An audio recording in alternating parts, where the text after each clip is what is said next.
John Frusciante, the enigmatic and wildly talented guitarist of the Red Hot Chili Peppers, is often celebrated for his soulful playing, haunting melodies, and deeply emotional contributions to the band's most iconic albums. But behind the curtain of creativity lies a story far darker and more painful than most fans ever truly realized.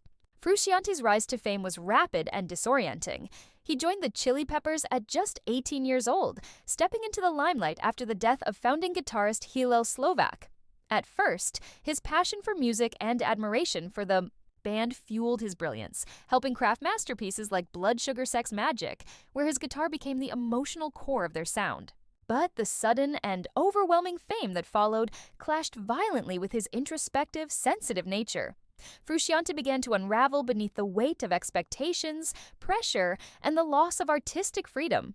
He became disillusioned with the band's success, feeling alienated by the commercial direction they were heading. By 1992, he abruptly quit the band and spiraled into a dark abyss marked by drug addiction, isolation, and mental collapse.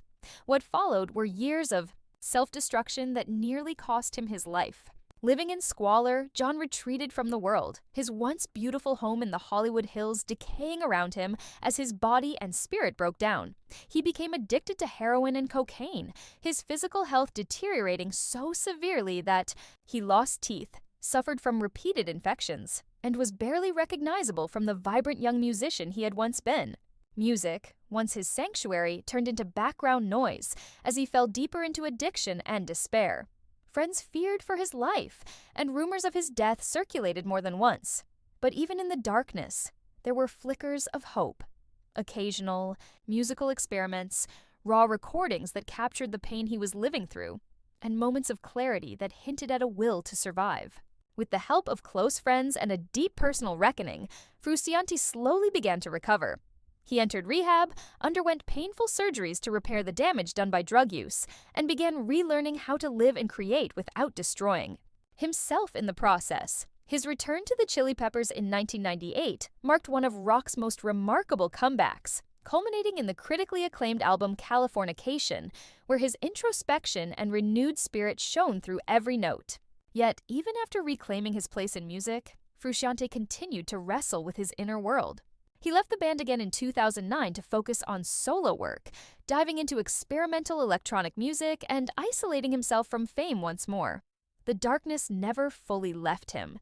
It simply evolved, became quieter, less visible. In recent years, his return to the band yet again has been met with cautious optimism, but those who know his story understand that his journey has never been easy. John Frusciante's tale isn't just about music or fame. It's about a man who nearly lost himself to the very thing that made him extraordinary, who battled demons in silence, and who emerged not unscathed, but wiser, fragile, and profoundly human. His story reminds us that genius often comes at a terrible cost, and healing is never linear.